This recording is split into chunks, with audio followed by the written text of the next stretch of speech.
chiwerengero cha nandolo chimene chimatumiza mdziko la India chomwe padakali pano chili pa 5,000 metric tons. Iwo anatinso dziko la India ndilozipereka pofuna kuonetsetsa kuti bungwe la ADMAC lasegulira makina opanga chipere omwe ali kulutchenza komanso kuliwonde. Ndipo mmawu ake mkulu wa bungwe la ADMAC Abeni Botolo anatsimikizira alimi kuti chaka chino bungweli ligula nandolo ochuluka. Iwo anati alimi apitirize kulima mbewu ponena kuti chaka chamawa akufuna kuti nandolo amene azagule azamugwiritse ntchito popanganso chipere. Tinocho tigulanso nandolo wambiri kuchoka kwa alimi amene azungulira chinthu ichichi, alimi akuno kuliwonde, kubalaka, kupolombe, kuzomba kumene kuli nandolo wambiri tigula nandolo amene yoyo. Mbali mozi yoti nandolo yo tipange chipere chake chimasiyana ndi mmene timapangira chipere chathu chichacho cha mpukuso.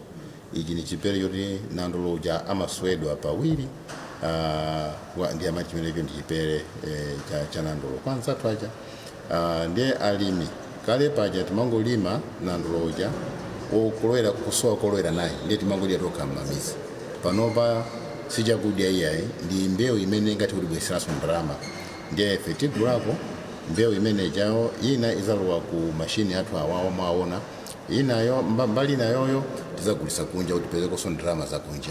ADMAC yena mapanga zimene zitwa tikangwasira anzathu a private sector kuti iwo azigulisa muzapeza ona kuti ndalama zisizibwera kuboma zimakhala kumeko ndiye boma kaleso ndi chidi kwambiri kandi chidona kuti ADMAC ikagulisa katundu wawo ndalama zimabwera konkuno ku mabanki athu. Malipoti akusonyeza kuti mchaka cha ulimi cha 2024-2025 dziko la Malawi linagulitsa nandolo okwana $74 million ku dziko la India. Chisomo Break, MBC, Machinga. Mkazi wa mtsogoleri wa dziko la Mozambique Agera Chapo wapereka thandizo kwa Malawi omwe anathawa ziwawa mdziko la South Africa pamene dziko la South Africa likuchitira nzika za maiko ena. Malipoti akuti Amalawi pafupifupi 700 ali mdziko la Mozambique pamalo okwerera basi a Maputo. Elinchimoyo wafika ndi zambiri mu ripoti ili. Achapo anakumana ndi nzika za dziko linozi ndipo analumikizana ndi kampani za maulendo kuti zithandize kutenga Malawiwa kupita nawo ku Tete. Mayi Chapo anapereka zofunda, chakudya ndi madzi. Malingana ndi akuluakulu ku Mozambique, Amalawiwa akapita ku Tete akanyamuka ulendo obwera kuno ku Malawi kudzera Mwanza. Achapo adati monga mayi amaona nzika zonse ngati anawo mosatengera kumene amachokera. Iwo ati ndokhudzika kuona kuti anthu ena alibe kena kalikonse kotero kuti anaona kuti ndikofunika kuti awathandize komanso kuti aonetsetse kuti anthuwa abwerera kwawo popanda vuto lina lililonse.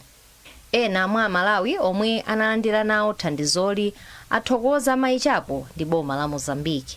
Mwa Malawi omwe akuchokera kutetewa 135 ndi amayi, 94 ana ndipo 462 ndi abambo. Ndipo Amalawi ena 135 anali ku dera la Masinga ndipo 85 mwa iwo adapeza okha mayendedwe kubwera kuno ku Malawi. Elinchimoyo, MBC.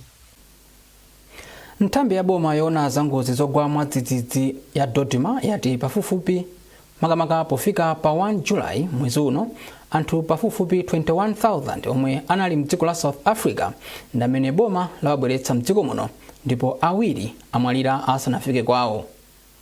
Commissioner wa nthambi Wilson Molen anena izi pa msonkhano wa olemba nkhani mu mzinda wa Lilongwe pomwe amapereka chithunzithunzi chamene ntchito yopulumutsa Malawi omwe akukumana ndi zamtopola mdziko la South Africa ikuyendera.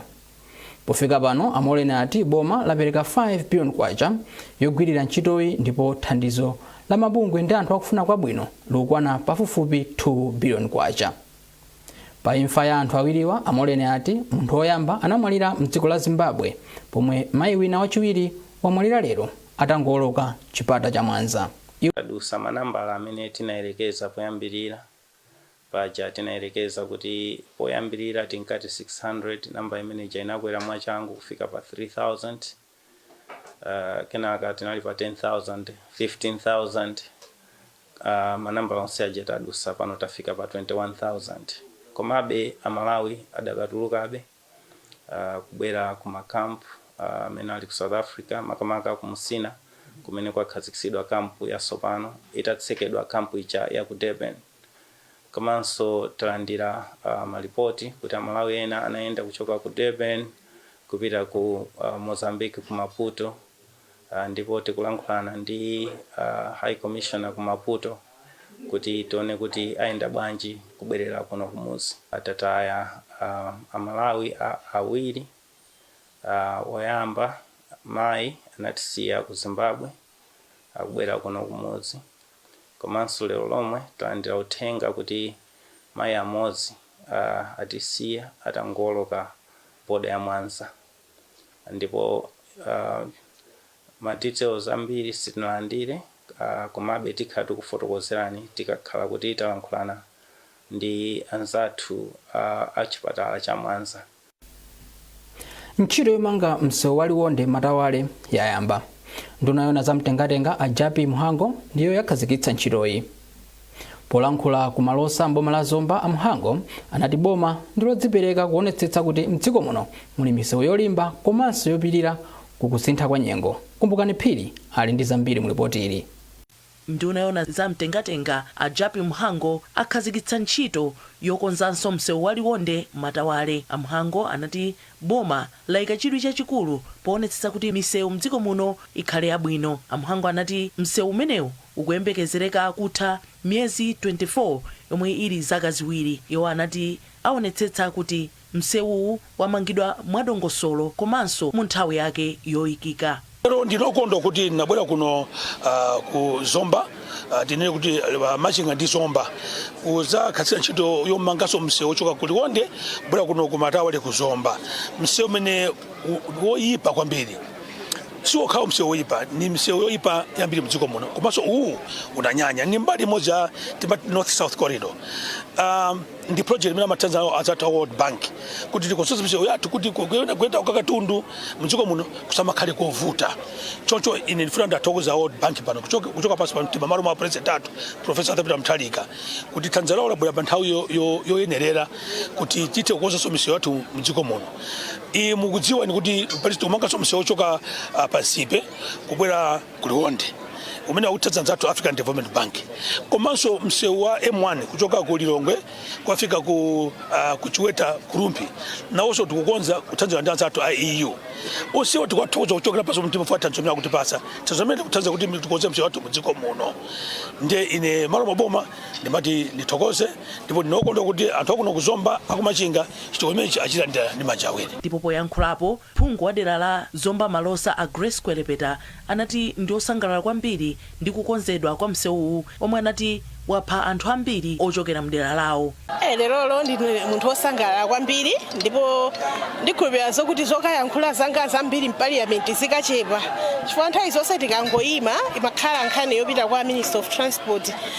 Ndikhulupirira zoti vinini yomene mafika malo ano munavutika kuti mufikebe kunoko, ngakhale akwirira munatha kuona kuti maenje amene aja analoti nkhani ya magalimoto komanso si magalimoto, chifukwa magalimoto aja akamathawa potho amapezeka zoti akagunda anthu oyenda amenewo amakhala azibale anga akuno kuzomba Malosa achina malemia moti anthu ambiri ataya mioyo komanso ali ndi zilema zosiyanasiyana chifukwa cha amene msewu unalili. Ndiye munga ine phungu wa dera lino ndine munthu wosangalala kwambiri kuti msewu umenewu apanga lonchi, komanso sikupanga lonchi kokha, ndaona kuti kwabwera zida zomwe ziyambike chifukwa mwina wina atonati angopanga lonchi sayamba, koma nditha kusimikizani kuti contractor wayamba chifukwa maenje amene akuyiriridwa lero ndikusonyeza kuti contractor amene wayamba ntchito. Wapampando wa bungwe la Roads Authority watsindika zokuti aonetsetsa kuti msewu umangidwe mu nthawi yake komanso utsatira ndondomeko zonse zoyenerera. Kuti project ikakhala kuti yakhala nthawi yayitali imapangisa ndalama zomangira msewu umenewu kukhala zambiri. So ife tikunena kuti project imeneyi ndi 24 months. Ndipo project imeneyi amene anena kuti ayimanga 24 months ndi contractor mwini wake. So ife tikunena kuti tayang'anira contractor imeneyi ndipo tiyesesa kuti contract imeneyi ithe pa miyezi 24 imene contractor wanena. Izi zitheka chifukwa chakuti nthawi zambiri mwina project imachedwa chifukwa chakuti ndalama zomangira msewu umenewo mwina zacheperako, koma iyi project yokuti atithandiza World Bank ndalama yake ilipo, ndipo chiyembekezo chathu kuti project imeneyi itha nthawi imene contract wanena kuti ayimaliza project imene ili 24 months. Ife maso athu ndikuyang'ana kuti project imene itha 24 months, komanso pamene kuti 24 months imangidwe mwabwino. Msewu wa Liwonde Matawale omwe uli wa makilomita 47 ukulandira thandizo kuchokera ku bungwe la World Bank. Kumbukani Phiri, MBC, Zomba. Bungwe lopereka ngongole kwa ophunzira la Higher Education Students Loans and Grants Board lati chiwerengero cha ophunzira omwe alembera kufuna ngongolezi ku bungweli chafika pa 48,000 kudutsa mulingo omwe boma linayika wa 38,000. Wapampando wa komiti yona za ngongolezi a Dave Mande ayankhula izi kudowa pomwe anakumana ndi akuluakulu a bungweli pofuna kuwaonetsa momwe makina atsopano osankhira ophunzira akugwirira ntchito yake komanso mmene ndondomeko yake ikuyendera. Peter Mwape wadzandiza mbiri mulipoti ili. Malinga ndi Higher Education Students Loans and Grants Board, ndondomeko yatsopano yosankhira ophunzirawa ikuyang'ana onse opezeka pa khomo la ophunzirayo osati banja lokha. Kuphatikiza apo bungweli lati lalumikizananso ndi sukulu za ukachenjede kuti apeze uthenga oyenera ndi kugwira ntchito mothandizana pa ndondomekoyi. Poyankhula pa msonkhanowu, Amande ati chiwerengero cha ophunzira omwe alembera ngongolezi ndi chochuluka poyerekeza ndi chomwe boma linayika, zomwe ati zikuonetsa kuti omwe akufuna thandizo ndi ambiri. Apa iwo apempha makampani ndi akufuna kwabwino kuti athandize bodi kuti ithe kufikira ophunzira osowa ambiri.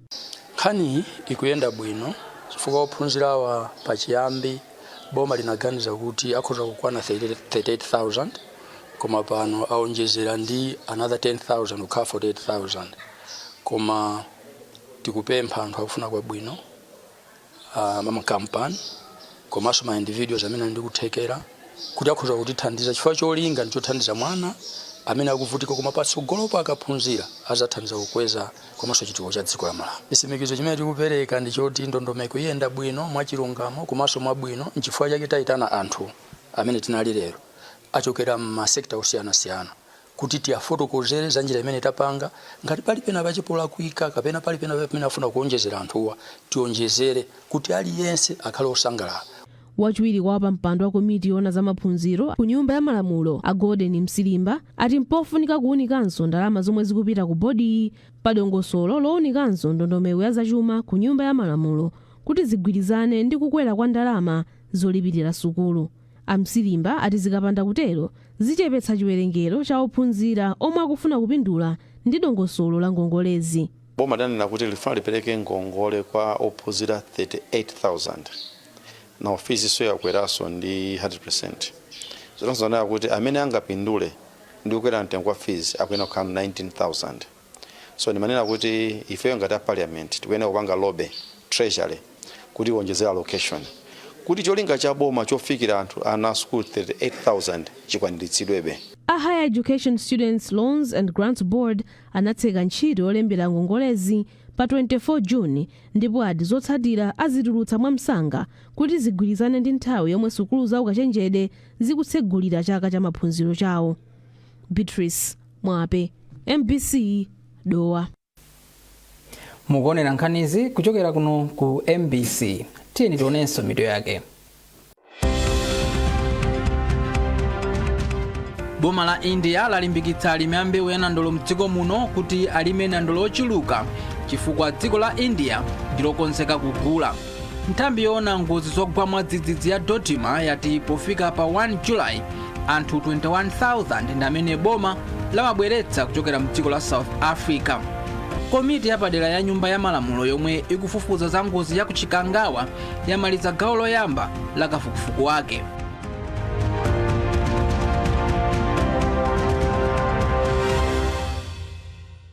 Would you like to make large payments but you just don't know how? Well, ePay has you covered. SMEs corporate, including contractors, tea estates, sugarcane growers, security companies, construction workers, and many more. This is your time. Pay salaries, suppliers, contractors, and all large transfers with ePay mobile money corporate portal. All you have to do is to make sure your employees and suppliers have registered with ePay, regardless of their network, and their employer will pay using ePay portal to all of them at a very small rate. Game changer ujawafika. ePay. Experience the magic.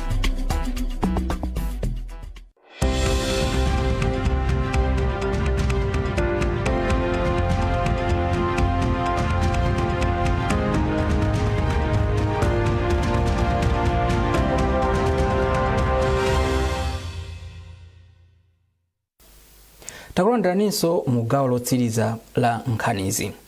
Chipani cholamula boma cha Democratic Progressive DPP chathokoza anthu ochitsatira kamba kosankha anthu omwe anayimira chipanichi mzisankho za aphungu ndi makhansala zomwe zachitika mdziko muno. Poyankhula ndi MBC, mneneri wa chipanichi Ashadrick Namalomba wati izi zikusonyeza chikhulupiriro cholimba chomwe anthu ali nacho mdziko muno pa chipanichi. Iwo anayankhula ndi olemba nkhani wathu Geoffrey Chinawa. Chipani cha DPP ndi chipani cha dziko lonse cha Malawi wonse Malawi. Ndi chipani cha pamalo ponse, ndi chipani cha aliyense.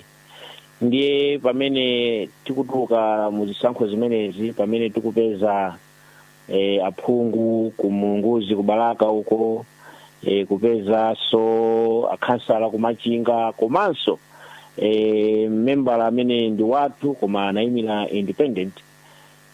Tikuti ndi chinthu chabwino kwambiri, ndipo tikusangalala, ndipo tithokoza aliyense amene agwira ntchito kuti tikapeze mipando ngati imene. Izi zikungoonetsera anthu poyera kuti chipani cha DPP ndi chipani cha wina aliyenseyo, ndi cha Malawi wina aliyenseyo, chidera lina lililonselo mu dziko lino lathu la Malawi. Titero tinakakonda kuti nakawina mipando yonseyo, komano mwajaje satafuna tingo thokozaso Mulungu, tithokozeso Yesu amene agwira ntchito tapezabe mipando ina ndipo tithokoze. Ndiye mwina kupita chisogolo muyikende ndondomeko zotani funa kuonesetsa kuti pamene mutenga nawo gawo msankho zotere mwina muzikhala ndi mwayi oti kutenga mipando yonse.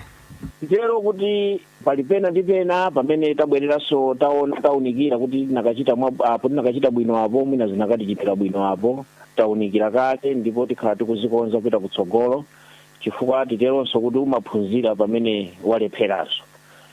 Sikuti kulephera ndikoyipa yayi, pamene walephera ndi pamene so umaona kuti ndinalephera chifukwa chani, ndi umaphunzira ndikukonzanso zinthu zako ndimapita patsogolo. Ndi nditero kuti kumadera kumene sinachite bwinoko tilekenga tikulilongwe, tinayesetsa ndithu mpana kukhala namba 2, ndiye tikutaunikanso kuti chimene chinatipangitsa kuti mwina mwake tisakhale namba 1 ndi chani.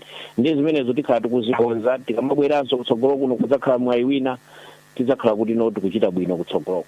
Koma amene tafotokozera kale kuti ndi chipani cha pamalo ponse cha wina aliyenseyo, si chipani chokuti timachita kusankha kuti kapena ichi ncha dera ili kapena ichi nchawa, ichi ndi chipani cha wina aliyenseyo cha Malawi wina. Pofuna kusunga komanso kuonetsetsa kuti chikhalidwe chipite patsogolo, bungwe la Mulako Alomwe mothandizana ndi la Beautify Malawi Trust lakonza mwambo wa madyerero komanso magule omwe uchitike pa 4 July lomwe ndi mawali. Cholinga cha mwambowu ndi kusonkhanitsa ndalama zopitirira 280 million kwacha yomwe idzathandizire pa mwambo waukulu wokondwerera chikhalidwe cha Alomwe omwe udzachitike mu Oktoba kwa Chonde Mulanje. Zina mwa ndalamazi adzaziperekanso ku ntchito za chifundo. Polankhula pa msonkhano wa olemba nkhani wa pampando wa Mulako Alomwe mchigawo chapakati, Prosper Mopiwa yemwenso ndi mkulu wotsogolera mwambowu wati pa tsikuli pazakhalanso mwambo wotsegulira samba la pa intaneti la mtundu wa Alomwe. Iwo ndalama zimene tikuyembekeza kuti tizipeza ndi zochuluka kuposa 280 million kwacha ndi imene tikuyembekezera kuti tiyipeza pa event imeneyi. Theka ndi imene tikuyembekezera kuti tikhoza kuthandizirano azinzathu amene ali achiodale achigulire amene alibe kukwanitsa kuti akhoza kuzigulira pawokha zinthu. So tikuyembekezera kuti at least kachikhumi kamene kakhoza kupita kumeneko tikapanga kuti tapeza bwinobwino ndalama zimene tapanga program. Komiti yapadera ya nyumba ya malamulo yomwe ikufufuza za ngozi ya kuchikangawa yamaliza gawo loyamba la kafukufuku wake ndi umboni ochokera kwa mzawu wa malemu Saulos Claus Chilima, Moses Ntakomwa komanso akubanja la malemu Chanel Dzimbiri. Wapampando wa komiti awora Nyamilandu wayamikira anthu kamba kubwera poyera kudzaperekera umboni ku komiti iyi. Nyamilandu wauzanso MBC kuti gawo lina la kafukufuku pamomwe ndegeyi idayendera adzachitika mwezi wa August chaka chino. Zambiri mulipotiri.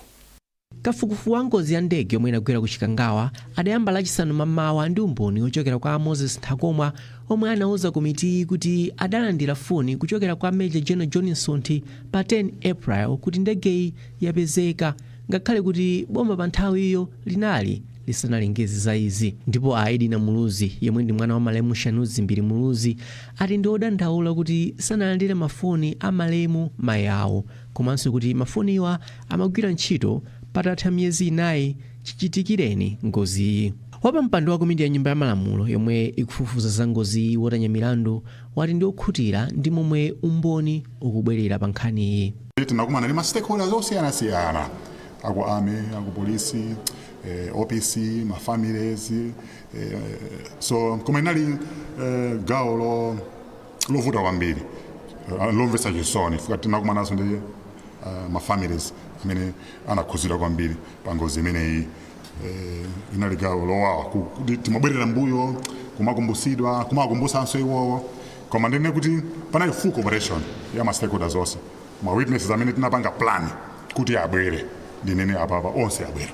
Kunali chikayiko cha a former SPC kuti sabwera, anabwera virtually, ndawo those are ndi ma box amene tikupanga tiki kuti apa chonga palibe wina tikunkayikira. Kafukufuku wa momwe ndege ya Donia 228 idayendera komanso momwe idagwera ku nkhalango ya Chikangawa akuyembezeka kupitirira pamene nyumba ya malamulo ikukonza ndondomeko zoyitana akatswiri ena owunika zinthu zosiyanasiyana.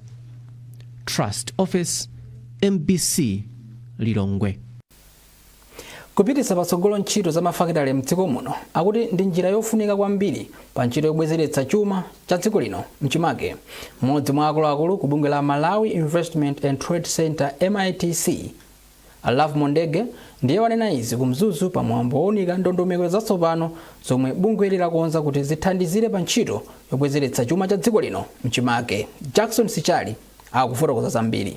Potsindika ndondomeko zosiyanasiyana zomwe zitha kuthandiza pobwezeretsa chuma cha dziko lino, bungwe la Malawi Investment and Trade Center MITC lati pakufunika kuyika dongosolo labwino lomwe litha kuthandiza kukopa anthu azamalonda akunja kwa dziko lino kudzachita malonda awo mdziko muno. Mwazina bungweli lati likulimbikitsa ntchito za mafakitale komanso kupanga katundu wambiri wapamwamba ndi kumatumiza kunja kwa dziko lino zomwe ati zitha kuthandiza dziko lino kuchita bwino ku misika yakunja.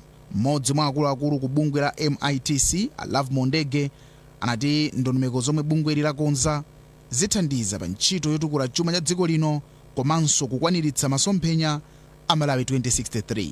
Ngati Malawi Investment and Trade Center mukudziwa kuti tikumanga ma industrial park kuchigumula. Ntchito yake ndiyoti anthu athe kupanga ma companies kumalawi kunoko, chifukwa choti katundu wathu yemwe takhati kutumiza kunja wambiri ndi wa osapangidwa process pachizungu amati raw commodities. Ndiye tikufuna kuti strategy imeneyi komanso national export strategy komanso Malawi 2063 and also the vision ya our Ministry of Industrialization, Business, Trade and Tourism, kuti tikuyenera kuti tipange katundu wambiri mdziko muno kuti tigulitse kunja. Mmodzi mwa akatswiri pa nkhani za chuma pansi pa ndondomeko yotchedwa Tikuze Malawi, a Trevor Simumba, anayamikira boma kamba ka masomphenya ake ofuna kukonza zinthu komanso kubwezeretsa chuma cha dziko lino. Vantu mu Malawi vafunika kuziva that ija investment ikabwera, chuma chija chikabwera mu Malawi, chuma chija has to remain in Malawi because vantu vazapeza ntchito, vantu vakalimi vazapeza market. mkulu woona ntchito za kafukufuku ku Malawi School of Government Ayenea Katundu anati mpofunika kuti dziko la Malawi liyambe kutsatira ndondomeko zoyenera zomwe zitha kusintha miyoyo ya anthu komanso kulimbikitsa ntchito zotukula chuma cha dziko lino. Kulikonda dziko lino ndikuonetsetsa kuti zimeteka mu plani zitheke. Ndiye ndipemphotu kwa ine ikulaine kupita kwa atsogoleri a Malawi Investment Trade Center kuti aonetsetse kuti zimene takozera zachokaso kwa iwo kuti dziko litukuke zikwaniritsidwe. Bungwe la Malawi Investment and Trade Center limathandiza pa ntchito yolembetsa makampani mkaundula oyambitsa ntchito zawo, kupereka masatifiketi ovomereza kuchita ntchito za malonda mdziko muno ndi ntchito yokhazikitsa malo ochitirako malonda mwa zina. Jackson Sejali, MPC Mzuzu. Mu nkhani za masewero, mpikisano wa chaka chino wa masewero a darts wa mchigawo chakumwera uyamba loweruka pa 4 July. Matimu 14 ndiwo akuchita nawo mpikisano omwe ukuyembekezeka kuzatha mwezi wa Novemba. Kampani ya Into Sports ndiyomwe ikuthandiza ligi, ndipo timu ya Mubas Eyes ndiyomwe ikusunga chikhochi. Mlembi wa komiti yoyendetsa ligi Kevin Nyirenda akufotokoza zambiri. So far anthu ambiri apanga register bwino zikuona ngati kuti kuma Southern kuno anthu anakhala ngati puyi anaisowa. Ndi so far panopo tisanatseke akwana 106. Koma chatisangalatsa kwambiri nchonena kuti we have players from Palombe and also from Neno. Oti ndi madera kuti ambiri akhala mwina Friday akufika kuti adzapange adzasewere na tournament imene. Chipinato tournament imekha discipline anthu asangalala. Komanso mwina pakuzokhala pali zofuta ziwiri zitatu zimene ndekuti pamabwa tournament ena otekhala kuti zikonze kuti mpani zifike pa level tournament iyo ikamakhala tikupanga kuti azikhala kuti wasangalala naye. Chotsatira ndi choti tikufunanso tipeze mwina ma sponsor ngati mene alili ma sports discipline akuluakulu kuti tiyambe ligi yathu. Ndi nkhani imeneyo tafika pa mapeto pa nkhani zathu madzulo ano, koma tisanasiyane tionenso mitu ya nkhanizi.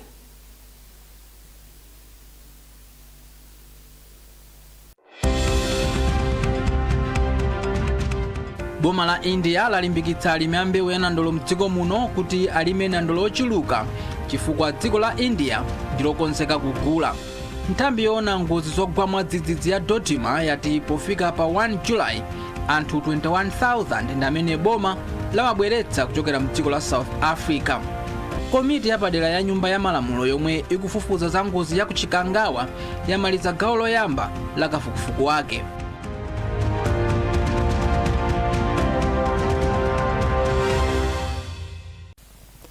Pezani nkhanizi ndi zina zambiri popita pa mbc.mw kapena mbc digital pa Facebook, Instagram komanso X.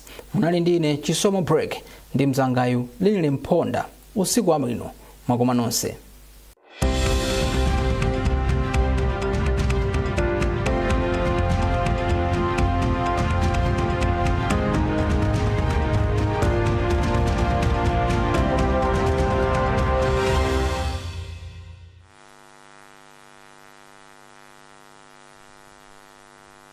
Takulandirani yafikaso nthawi jatu mopasiyani za nyengo. Kuna zizira lero mmawa madera ambiri a dziko lathu lino monga ku Katete kuli Lilongwe ndi mlingo kwana 6, ku Nzuzu ku Malingunde komanso ku Mwazisi ndi mlingo kwana 7, kuna ziziranso kunyika ndi Uchitedze ndi mlingo kwana 8.